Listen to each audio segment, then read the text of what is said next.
Is this the reading room? Yes, I'm Saad Manzoor. And I'm Travis Howard.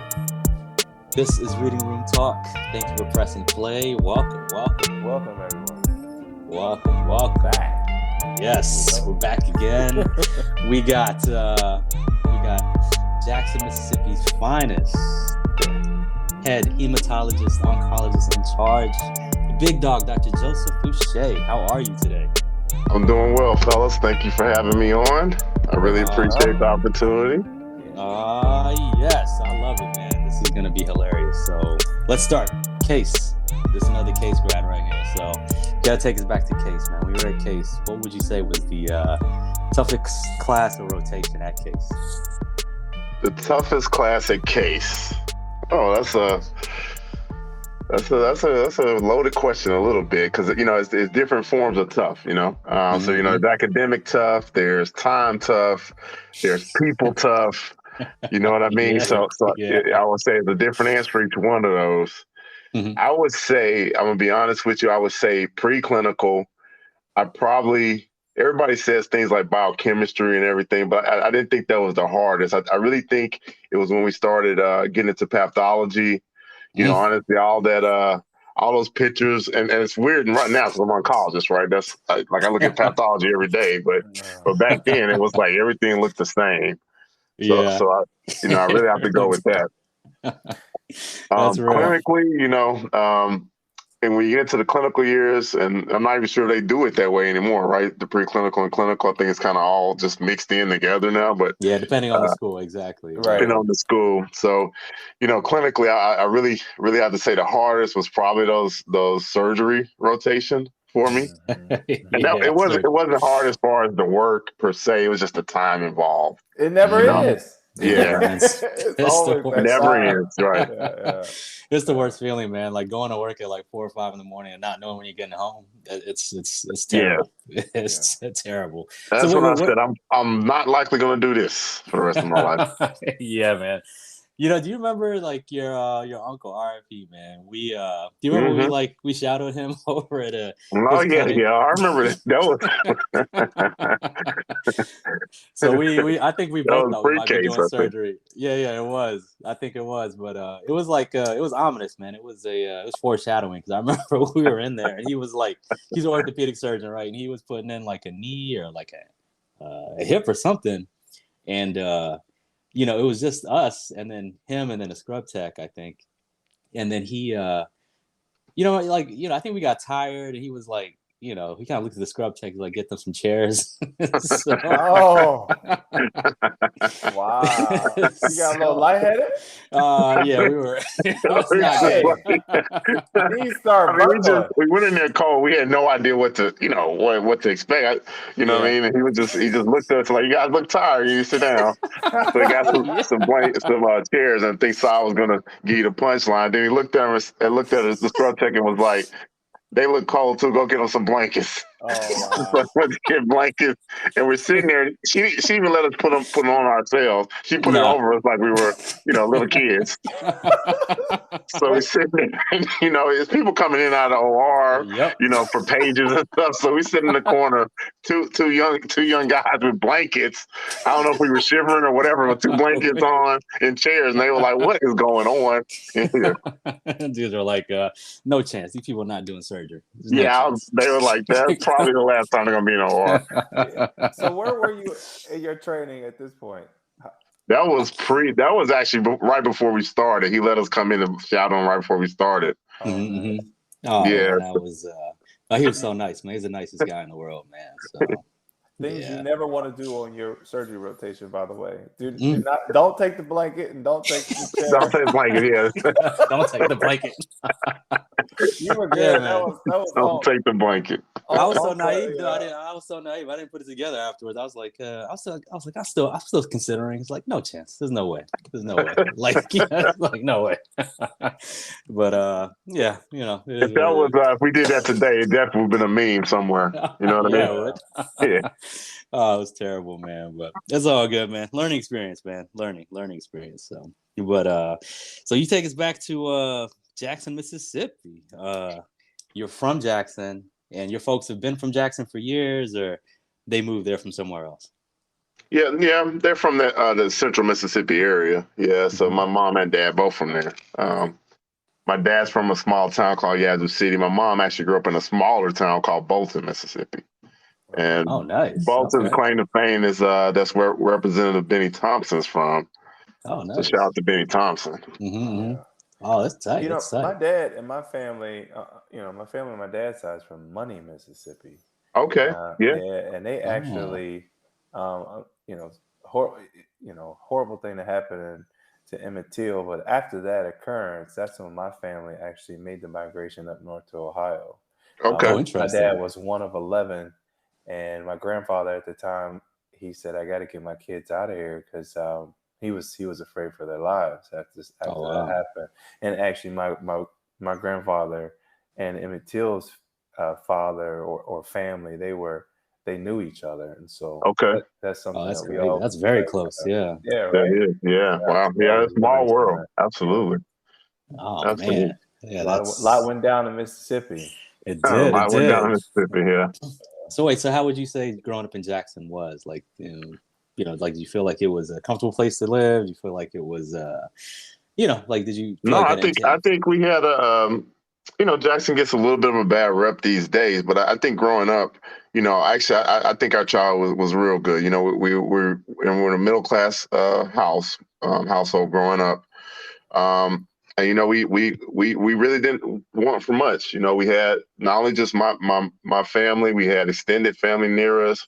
My grandmother was near us, my uncles, my cousins, and honestly, all my friends' family felt like family. I mean, back then, I know it's taboo now, but back then you could just go home and just walk to anybody's house, walk in there, and just kind of hang out. And we had. Growing up in our neighborhood, we had several households we just went over to and just felt like all of them were home. That's cool. Yeah, that's awesome. Kids, I think these days kind of miss that. You just can't do that anymore for better or worse, or whether it's right or wrong. But we certainly had that village raise a child type mentality in Jackson, at least where I'm from. Oh, that makes sense, man. That's awesome. And in school too, you kind of felt the same way. So I'm assuming that the people that you like would walk into their house, the same people you go to school with. So very comfortable environment. So that's awesome, man. That's really good. So what was the demographic in your neighborhood? It was essentially all black, where the part of Jackson I'm from. My high school was all black. My middle school was all black. We did have an integrated elementary school. That was an active process, actual legislation from the city to try to integrate more. But after elementary, it was essentially an all black, few Hispanic people there mixed in, a few white people mixed in, but mostly it was all black after that. So I really didn't go to school with any people that mixed race until college, honestly. So what was that like? What was that like when you got to college and you saw these different? Well, I mean, you had to, coming from Jackson, and being urban in that area, all black, it's going to be a culture change. Yeah. But I can't sit here and say it was that big of a big difference or a big shock, really. Once you start getting to know people, you realize most everybody has the same desires, the same fears. We're all humans, so it wasn't that big a shock as you might think. Great. No, that makes sense, man. I was also going to say, I feel like kind of sports interweaving here. So you played sports in high school, obviously. So do you feel like that kind of helped you like meet different people, going to different parts of town and seeing how people are like? Absolutely, yeah. I mean, I say this all the time. I always get asked, you want your son to play football, blah, blah, blah, blah. I say, what sports teach you so much. It exposes you to like, as you say, different people, expose you to adversity, how to overcome it.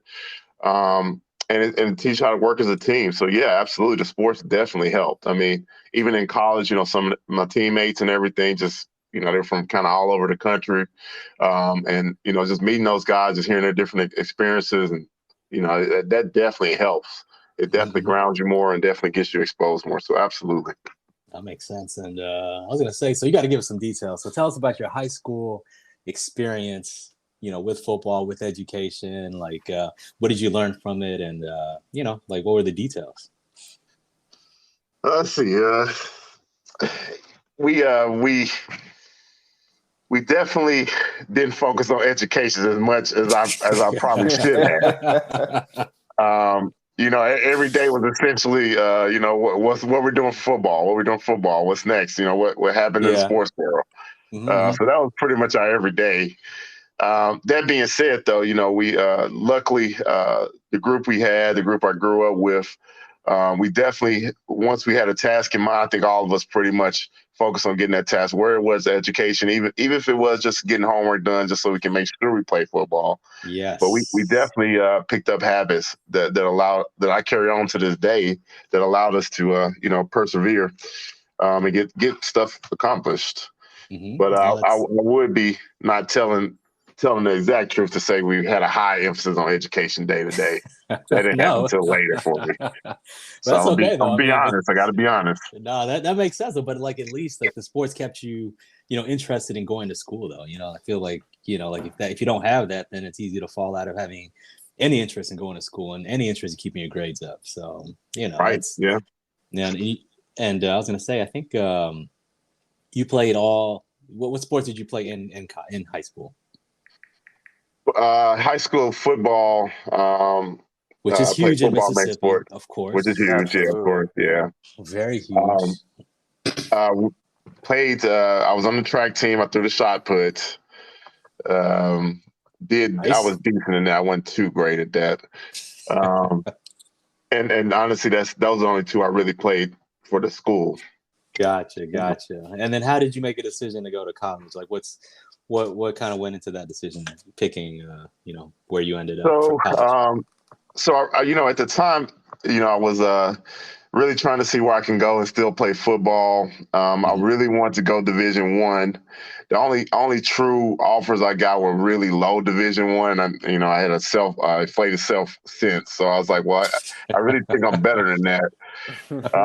So I ended up walking on at Tulane. I did get a scholarship the second year. So that's awesome. That's kind of my journey. Yeah, that's awesome. That. And that's a huge deal to like walk onto a D1 football team. I mean, absolutely, that's not easy. Yeah. That's not easy at all. all. Scholarship. Yeah, man. That's awesome. Man, that's awesome. That's a big accomplishment. So I never made it to a starter level. I made second team really as far as I got with Tulane. And I will tell this story. So, this was going into the preseason or camp for my junior year. I was a redshirt sophomore on the field. And I don't know if I told you this story, but you may have known it. So, I went in and I remember we had a new freshman in. I was a second team left guard, or supposed to be going in. And we had this new freshman. He was, bigger than me, stronger than me. And I was like, well, I'm not a stupid guy. So I was like, he's probably going to take my spot on that second team. Cause I never was the biggest guy. I had pretty good technique, but I went to my coach, and I respect him to this day. I went to my position coach, and I just said, hey, what do you think of my chances are ever starting, here at Tulane at this level? And he said, well, if you keep working, you may be able to start, maybe by senior year, blah, blah, blah. And I said, well, that, the first thing I was like, well, that doesn't sound like I'm going to make it to the NFL. You know what I mean? That looks like that's probably not going to happen. I'm not sure that there's as many NFL type players that said maybe you can start a few games or senior. So I respect him. I said, look, coach, and he may not remember speaking to me. As Coach Don Mahoney, he was my offensive line coach. I said, look, shout out. I think I can. I said, and I'm a segue in this and what else was going on. And I had a genetics teacher that told me, you know what, you remind me of this guy that used to play and went and is now an orthopedic surgeon. And she said, I think you can do it too. That's the first time anybody's ever really told me that you could do it. directly, beyond family, right? So family always think they can do anything. But so I was like, wow, I never really thought about I could be a doctor like my uncle, like we just talked about. But she just thought into me. Her name was Joan Bennett. I'm gonna shout her out too. I think she passed on, rest in peace. But but I was like, wow, I guess I can do it. But she told me you're gonna have to work hard. So that was like right maybe a week before I went to my coach and asked him, can I, is this worth it? Basically, he said, you know what? If you think go to med school, he said I would focus on that. And I said, well, you guys have worked with me all this time. I'm you spend all your time, as a D1 athlete, you're really spending all your time working out. And, I had to keep my weight up because I'm my playing weight was about 285, 290. Naturally, I'm 260 to 270. So, that's a lot of weight training I had to do. And they had me on this diet plan where I had to eat like pasta 5 times a day and stuff like that. Oh, wow. So it was, it was tough. It was tough is not the right word. It was a lot of time. That's all it is. And if you're gonna go to med school, as you guys know, you're gonna have to take time doing that. You just don't walk in there and go to med school. So I made that decision that day. I'm talking to coach. I said, I think I'm gonna have to quit the team and just go to med school. And that's what happened. That's awesome, he supported me. He supported me. He went and told him, I went into the lineman room and told him, this is what I'm going to do. And they supported too. It was no, it was a couple guys who was like, quitter and all that, but yeah, of course. You know what I mean? But most of them supported me, and I'm still friends with a lot of those dudes to this day. So, but that's the decision I made, and I'm kind of glad I made it. I certainly, at the time, I certainly missed being out there, and you miss not necessarily the training, you miss the guys, right? Miss being with the guys, but in the end, I think it was the right choice. So I probably would not be here talking to you guys if I didn't make that decision. Well, I want to say there's something happened, something in you made a decision to forecast and to plan. It sounds like at some point in time you were thinking, is this what I'm going to do? Can I do this? You got inspired by a teacher, you got inspired by or your coach, you level with your coach. What was going on at that time that kind of prompted you to make some decisions? Well, I mean, really was I got down to it and say, what, I need to, and I'm gonna go back even further. My dad was basically telling me, you really got to think about what you're gonna do long term. And when you're 20, 21, wherever I was at the time, you kind of just thinking, living in the moment, right? What we're doing tomorrow, what we're doing tonight. But, I started thinking like, I really need to make a plan long term. What am I going to do? Because at the time, I really didn't know what I was going to do. I was switching majors, business, biology. I was like kind of over the place. I really didn't know. Because, again, you were taking so much time with sports that you kind of don't think about 5-10 years from now. So, I had to sit down and think about it. And after hearing that from the professor, after talking to the coach, I said, you know what? I really need to make a decision now where I want to be 5 or 10 years from now. Luckily for me, I did have an example in my uncles that, were doctors already. So I said, well, they, I know they can do it. And my uncle, Curtis, played basketball in college too. So, I kind of reached out to him too. And he said, well, you need to make a decision. Like, what are you going to do? You're probably not going to the NFL, right? So, I mean, that's not viable. That's not a viable thing. Yeah. So that's when I just sat back and said, you know what, either I'm going to do it or not. I didn't want to be one of them dudes that's like, 25, 30 and still just trying to figure things out. I know I didn't want to do that. Oh, that's awesome, man. So I made that choice, kind of never looked back, I guess. Maybe a couple times in med school I looked back with side, but other than that.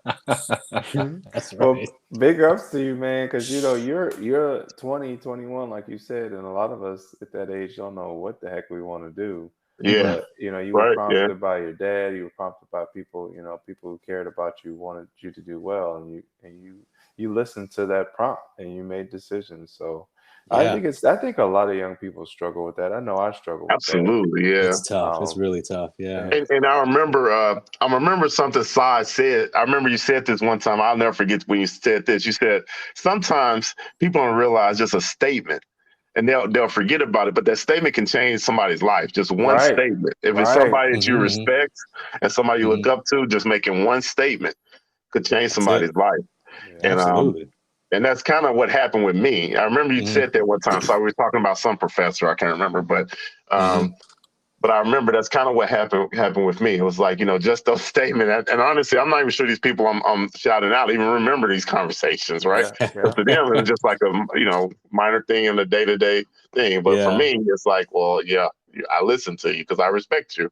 And that's why mentorship is important. It is. Yeah, absolutely. no, absolutely. Yeah. Mentorship is super important, and people in education are super important. I mean, and your mom's in education, so like the impact that they have on like children and young adults is super underrated. Because just having knowing someone like believes in you to like make something happen, instilling that confidence is can go a long way. Go super long way. So that's awesome. So tell us. So how did you? Because we met in 2001 at Case. So was that the time that you kind of were like, that was the same summer? Yep. Oh, that's awesome. So tell us about the MMEP experience, because I was there too. So Saad and I met at this program. I don't think it's called MMEP. Even if they have it, do they even have it anymore? They do. I think it's called SMDP. Wait, it's called SMDP? Maybe. I think it's called SMDP now. Or that's what it was. So it was basically a summer program for pre-medical students for disadvantaged or minority pre-medical students. That's what it was for. Mm-hmm. And honestly, it produced a lot of physicians. It did. Does. I mean, we did ours in 2001, as Saad mentioned. And truthfully, that's it definitely helps us get exposed, because otherwise we would kind of be going in blind, and we probably were still a little blind going in. But it helped a lot, because number one, it helps you make connections. I think that was the biggest thing, not just with administrators, but with each other, right? Yeah. So there's a lot of people from that program side that we still kind of keep in touch with and still know. We ended up someone went to school with us. And someone went to school with us, right? We ended up going to Case as well, because we did the program at Case, and we were kind of like groomed for Case at that point. So it was interesting. Yeah, just seeing like people like on the path and supporting each other from a distance, because we didn't go to the same undergrad, but it was funny. Oh no, go ahead. I was just gonna say, I venture to say that camaraderie that you get from being in that program is probably equally, or maybe not more important than being exposed to some of the classwork. Yes. You know what I mean? Yes. Oh, yes. You need that support. Yeah, no, 100% to make, because when we go, like, I just remember like when we were in the classes like at MMEP, it was like all African Americans or like Hispanic people in the class. It was like 100 of us, and then I remember going back to Ohio State, like like for the next semester, and like I'm taking like the more upper level like OChem classes. I'm like it's like one or two Black people in the class. That's it. So just having that frame of reference that there are other people like going through this with me, just like not in the same. At the same place was like really important. So it is absolutely seeing other people, because the truth is once you kind of go up, especially in the medical profession, as you guys know, it's less and less of us. Each step you're going to see less and less of us each day. Exactly. And so it was good to see other people from different places trying to do the same thing you're doing and having the same struggles and questions and fears as you are. Right. Exactly. Now it's not. And there's good news. I just Googled it. Yeah, it's still available. It's now called SHPEP. So they changed the name for another time, but yeah, it's still there. It's still there. It's still there. So, I don't want to like say too much, but it's a very fun program. Yeah, we had fun. Oh yeah, a very fun program. So it's and we got to I'll be remiss to not shout out our guy from Case. I haven't talked to him in years. I hope he's doing well. Joseph Williams. All right, I have to shout him out. Yes, he was over the program at Case Western. He's definitely one of the better people I've ever met in my life, and I hope he's doing well. I actually have not talked to him in years. So. Yeah, big shout out. So he was the program. Yeah, he was the program director for SMDP at the time. So I mean, we've talked about this before, me and Travis, on different episodes. How like like these people who are like in these minority departments of these major predominantly white institutions. I mean, they're doing great work. Just trying to get each African American or non-majority person through medicine is it's awesome. So we appreciate everything that they're doing. So Yeah, big shout out to him. Yeah, absolutely. So we kind of were the same year. So it was funny. I guess like the summer I met you was funny. It was the same summer my parents were moving to Jackson. So, and we ended up being like weird karma. It was odd. And then we ended up being in the same like room or at the same. I guess we're in the same like suite, right? At Case for MEP. So yeah, we were. Yeah. So we kind of connected from that standpoint. We stayed connected after that, and. Tell us about applying to med school, because I feel like we kind of applied to med school together. Yeah. So, oh goodness, that's a while ago now. So I mean, the first big step I remember was the MCAT. I remember I buckled down for that best I could. I did as many practice tests as I could. Talked to as many people. That's the key. Now the difference is like I know these guys these days have all this extra money they spend studying for the test, but I had no money. So I'm sitting there like, I'm trying to study for this test. Like, I got these used MCAT books and all that. And I just did them over and over and over. That's all I could do, That's it. So, I mean, for anybody that's listening, don't get discouraged if somebody says they spent $5,000 going to practice. It's just, you're going to have to put in the extra work and, it's out there for you. Because I didn't have any money. I didn't have any extra money at the time to really do anything expensive. You made it without a prep course. Man, I didn't take a prep course. That may have been stupid in hindsight, but I had no money. I had no money. It wasn't because I didn't want to take a prep course. I hear you, man. But I'm telling you though, that might be the best accomplishment. Exactly. That might be your biggest accomplishment, making it to med school without a prep course. I remember talking to this guy at Tulane, and very nice guy. I remember him. His name's Rick. He was smart, very smart dude. White. He was a white guy, of course, but he was telling me, we were sitting down one time because he knew I was applying and all that. So he was telling me how he had the Kaplan course and he had the online, and which was, at that time is minimal, but he had online and doing that. And he was like, "What are you doing?" And I'm sitting there. I felt, I'm feeling like halfway embarrassed to tell him, "Hey man, I got this old book from an old bookstore and I'm just reading it over and over and over." You know what I mean? So that's right. That's all I could do. That's so good. But I was gonna say, I feel like, sometimes not having so many options is good too. Because if you have too many options, you're trying to go through like all these different like courses and all this different material, like you're just not gonna get through all of it. Yeah. And when you gotta go through the same thing, like you probably had a good book, you went through it over and over, at least you feel comfortable knowing that you know everything in this book. Right. And this book has gotten people into med school. So just sometimes not having so many options can be like an advantage as well. Because I remember meeting a lot of people who like, they'd be taking like Kaplan and Princeton Review and get a private tutor, and it's like that's too much. Like that's too much. Like so that it was probably painful going through it, but I probably think it's a blessing, and I've kind of learned that like through my education is just like sometimes having less options is better. Yeah, I do agree with that. Yeah, man. So that test is such a beast. It was.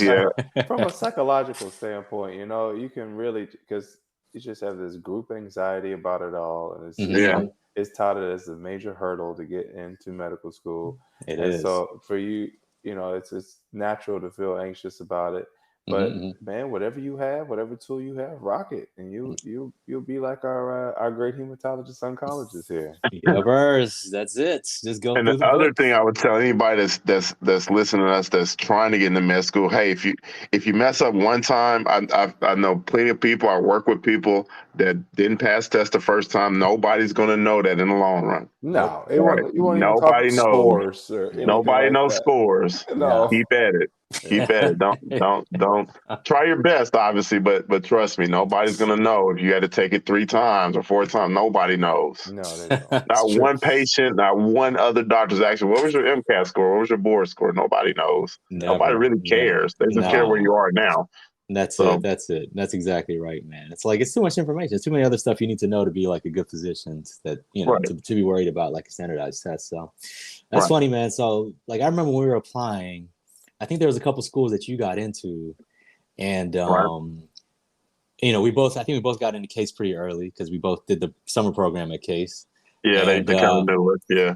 Yeah, and then like you got into a couple schools that I didn't get into, and I feel like I got into a couple schools you didn't apply to. So in the end, I think we ended up choosing Case because we had been there. It was just super familiar, basically. So, like, what We would you were say like, is the let's just reason? do it. We already did it together. Let's go. So that's kind of Exactly, what exactly. happened. So I think, yeah, no, I think like just going to med school with you was like it just made me feel very comfortable. Like I was like, let's go here. Like we know the place, we know the people. Like you've had family members who graduated from there. LeBron just about to get drafted. Let's just do it. We started the same year LeBron got to Cleveland, so we came up there the same year.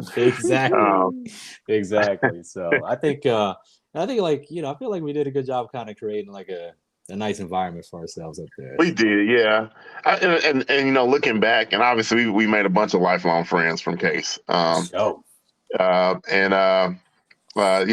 back, that was definitely a big key of why honestly why I got through, why you got through. It was a big 100%. Having that extended family. Exactly. And so that's the key. I mean, people always think that you need to go it alone and you need to be strong. The truth is you can't accomplish anything of worth alone. You gotta have a support system. And we definitely had that at Case, So that was key. So wherever you go, make sure you have your support system. You guys support each other. There's going to be ups and downs. People are going to have issues. You're going to have issues. You got to get through it. Okay. So that's the key. And for us, at Case, honestly, I would put our support group against anybody from anywhere. I said it over and over. I mean, that's true. I know we had a bunch of characters, but like I say, those guys and some of the girls too are lifelong friends. So exactly.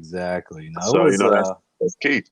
No, that's key. And Travis kind of was, we've talked to some of Travis's classmates too at Cincinnati, and similar. It sounds like just having that support system is just so important. Just having other people.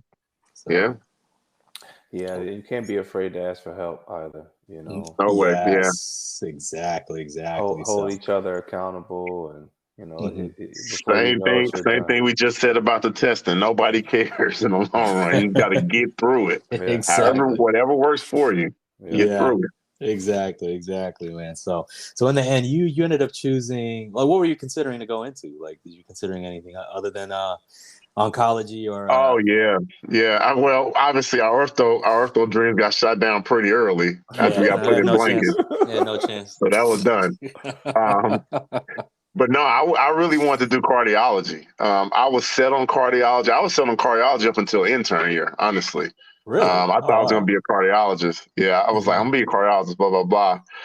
And no, I certainly still like cardiology, but then I actually cancer. I was like, I'm never going to do cancer. I wasn't even considering that beyond just the knowing basic stuff about it. But I did a rotation as an intern. And, again, met one of the attendings down there at Tulane. That's Tulane where I went to residency. And I was like, oh, this is probably what I need to do because it fit. It fit my personality. I like what was going on. Then my uncle, again, I'm going to go back to him. And he was like, cardiology, cancer. That's what he told me. That's what he said. That was like just one sentence. And I was like, okay, I need to do that. So that's kind of what happened, how I got into it. But honestly, I'm extremely glad I chose it. And the funny thing about that rotation was I wasn't actually going to do it. I had an open month. What happened is another intern had to switch his ICU month with me. And I was supposed to be in ICU the second month, but he had to switch and do it. So now I had to open elective month earlier than I was supposed to. But I hadn't signed up for anything. And that was the only thing open was the stem cell transplant month. Oh, and I said, okay, well, I had to have a choice. I was like, well, that's the only thing open. That's the only thing I can do. And lo and behold, that worked. So I guess it was a little bit of serendipity there. That's what happened and why I ended up choosing oncology. Now, why? Well, no, go ahead, Travis.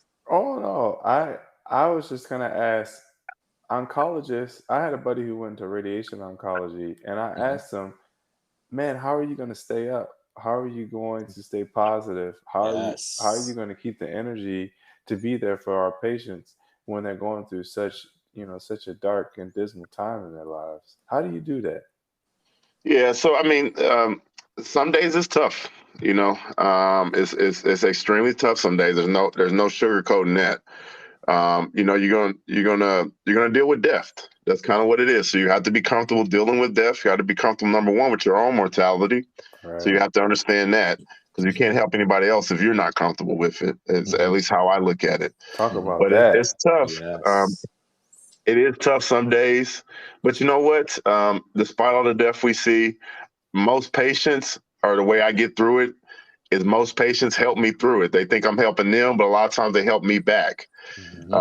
So it's actually, day to day is actually a lot more upbeat than you might think it is, because cancer these days, cancer is going to have a lot of ups and downs. There's definitely bad days. There's definitely somber days, but there's a lot of celebration going on in our clinic a lot of times. I don't want to overdo it and say, celebration, but it's a lot. There's a lot of things we do have happiness about with the patients. So it's not day to day. It's not as bad as you might think, with those tough days thrown in there. Yeah, but I just got to stay positive and just understand that life is, life is what it is for everybody. There's an end to it for everybody walking the earth.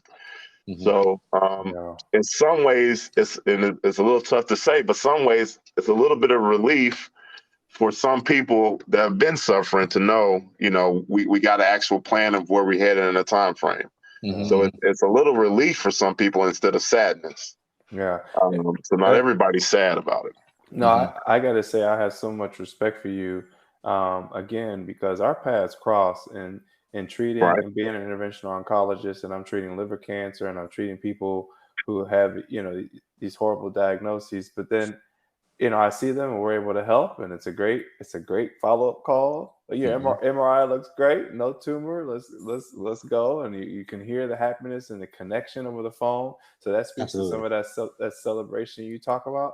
But if I can't do anything, they come to you for systemic therapy, and I don't, you're the last one that I think can help them. So I always wonder how my patients are doing when they come and see you. But it's and I'm gonna give you guys flowers now. Radiology, interventional radiology, you guys save us a lot. You guys help our patients a lot. I'm telling you, I say this all the time in my clinic.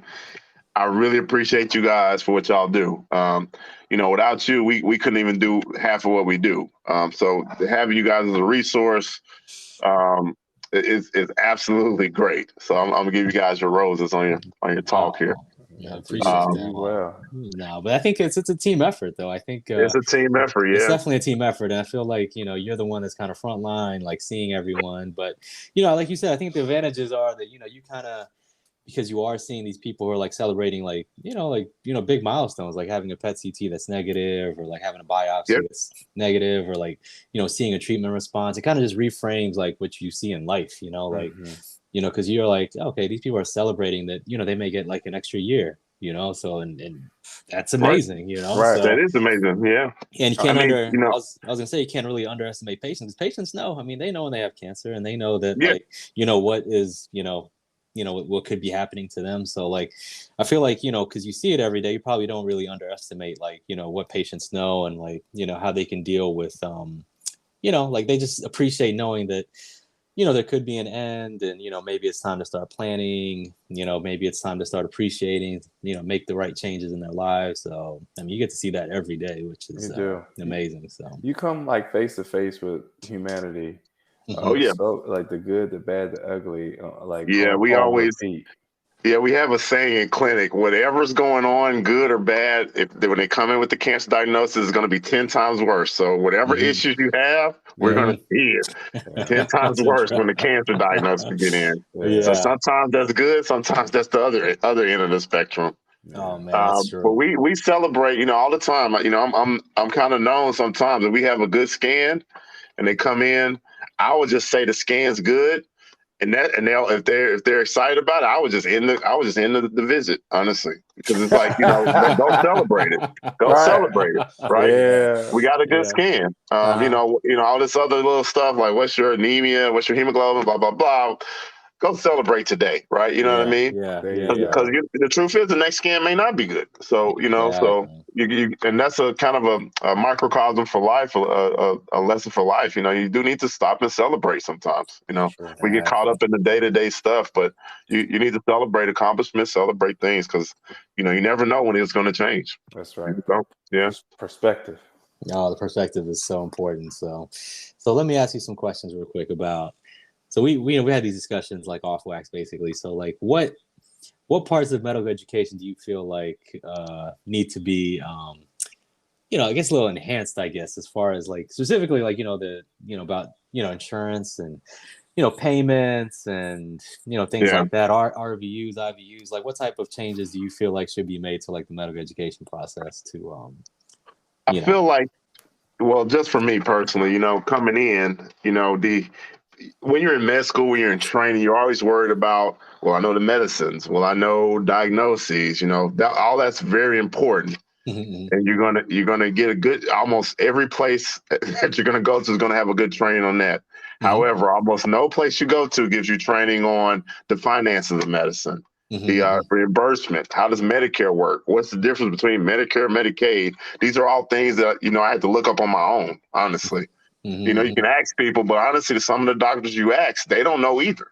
I don't know. Yeah, no, not so, at all. so it's like you have to look this stuff on your own. I mean, and honestly, I would tell you when I was in training, I had patients would tell me, as far as like Medicare, different parts, I had no real clue on what any of that stuff was. Patients knew more about it than I do at the time, which was, that's a problem, right? Because that's going to affect how you can prescribe. They're going to affect what they can, what you can prescribe, what's covered. You need to know that. You really do need to know that. And honestly, it took years in training to kind of just realize what those terms are. And this is all self-study. And I'm thinking back to our training again. My training was great. It was great at Case. It was great at Tulane. I had no problem with the medical training at all. I felt very competent medically. But we got very minimal of the other training. Yeah. How do doctors get paid, period? What's the difference between, physician fees from CMS versus private insurance fees?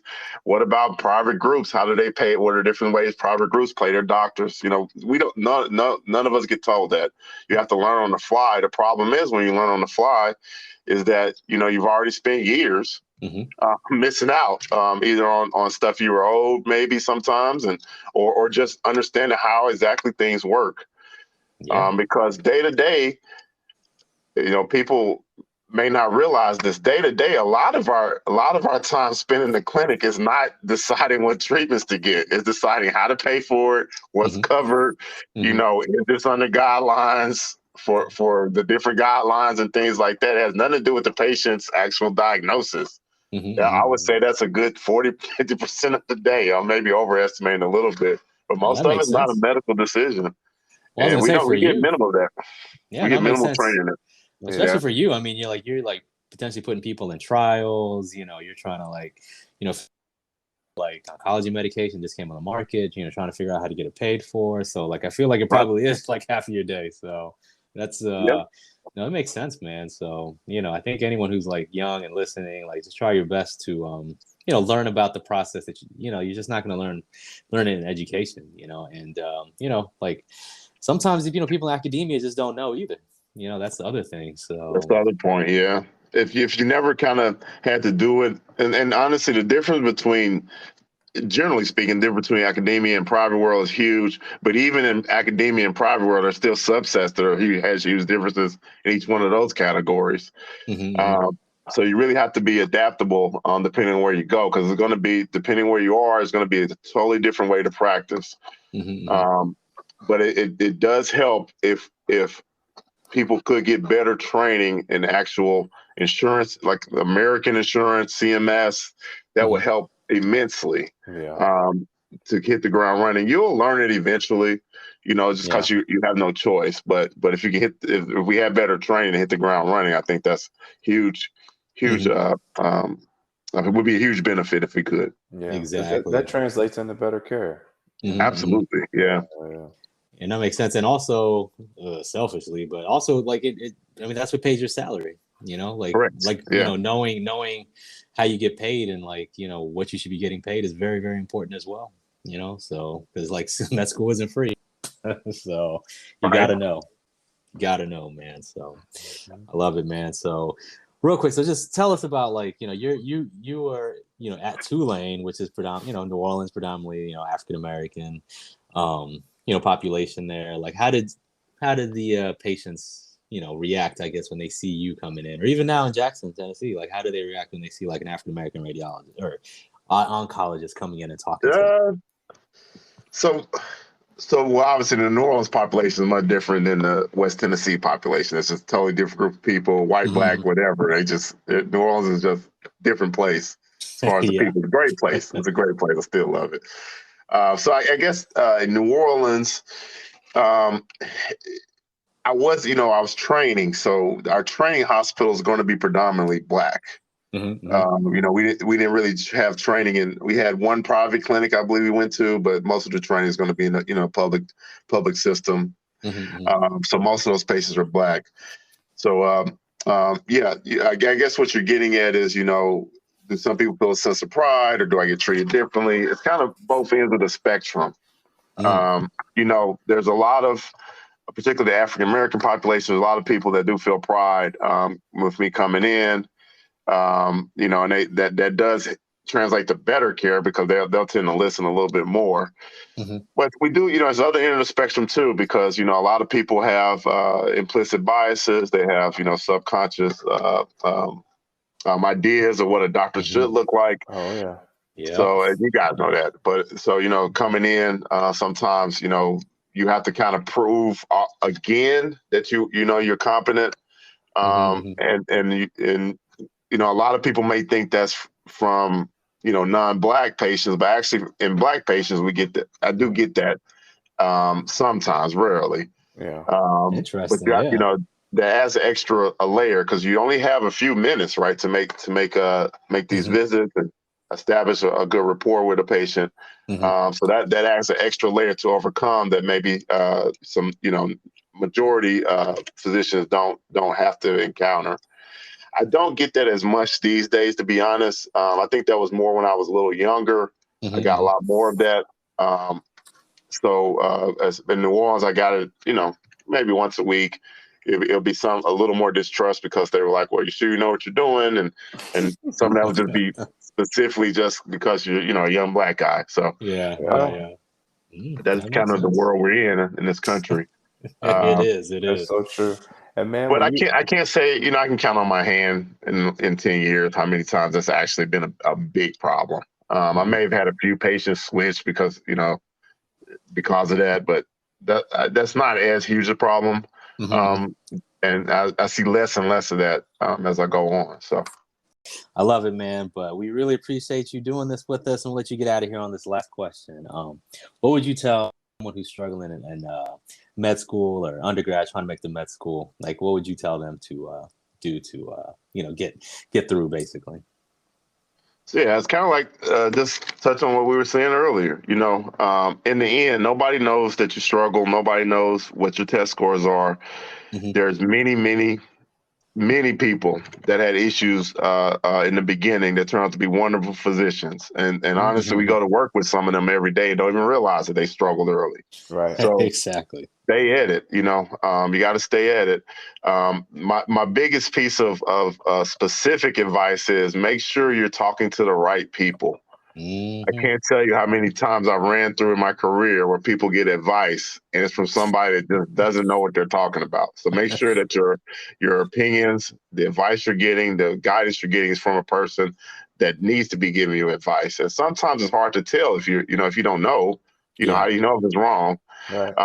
But some things you really, really have to double check. Because one, as we mentioned earlier, just one sentence can either put you in the right course or the wrong course, and it takes a while to get it straightened out. And before you know it, you're way on the left field somewhere. No, so that's probably the biggest specific advice I can give. Make sure your advisors are good. That's great. Yeah, absolutely. I sort of asked you before too. But I do want to pinpoint what was the most difficult thing that you overcame and how you overcame it on your journey. There was, I would say probably the time I was most anxious was matching in the fellowship. looking back, that was probably the time I was most anxious. I was never worried about the boards that much. I was never worried about residency that much. Maybe it was just kind of dumb confidence back then. But I would say fellowship was the time I was worried most. And I'm going to tell you, because fellowship was the first time I was getting rejections for interviews. Oh man, yeah. And I didn't get rejections in residency. I really didn't get any rejections in medical school for interviews, not acceptance. But I remember I applied to several, big name centers, and I'm not gonna name them, but I got some interviews, and it was probably about 60 or 70% acceptance. But that was the time I was most worried, and I said I need a backup plan. But then I sat down and again, this is why mentorship's important. I sat down to one of the oncologists at Tulane. That's why I ended up going anyway. But she was like, look, she said, if you don't get it this year, and I'll never forget that. She said, if you don't get it this year, just go and have a plan, to get research or whatever, do something clinical work for a year. You're going to get in next year. And she told me something I'll never forget, and I'm not going to say her name because I don't know if she wants this information out there, but she said, I didn't get in 2 years, and she was now an oncologist at Tulane. Oh, and I said, and that shocked me. It shocked me, honestly. Yeah. I was like, you didn't get in fellowship too. That's crazy. As good as she was, on hindsight, and that just goes to show you that nobody cares what happens in the past. I mean, she was honestly one of the better oncologists I've ever worked with. That's awesome. But that was the time I would say was the hardest, because I was really worried I was not going to be a cancer doctor. I really was. I was like, I'm not going to get in. I'm getting all these rejection letters for interviews. I'm not going to do it. That's looking back. That's normal to have those times where it's going to be rough, where you're going to doubt yourself. Oh, yeah. You just got to push through it and keep working. That's all it is. Oh man, that makes you appreciate when you do get in, to a place. Yeah, absolutely. Yeah, it makes you appreciate and really go all out for the place that you're at. So that's awesome, man. That's funny. It's like it really is kind of like professional sports, man. You just remember all the people that got drafted before you. You're like, okay. I would make a comment. I was like, one of the places, I'm not going to say the name, but one of the places that didn't get me.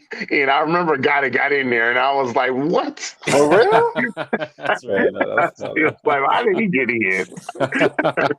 So, yeah, that's still kind of, it's not motivating anymore. But at the time, it was kind of motivating. No, it is. But you end up where you need to end up, man. You ended up at Tulane. I couldn't see you anywhere else, man. You're like, you were so New Orleans. It's New Orleans. I'm glad I was New Orleans. And it was my top pick, so that was fine. But, I wasn't worried. You ended up where you need to end up, man. That's awesome, man. But we appreciate you doing this with us, man. Tulane's finest, man. Oh, I appreciate you guys. I appreciate you guys having this forum, man. Because we didn't have anything like this, coming up.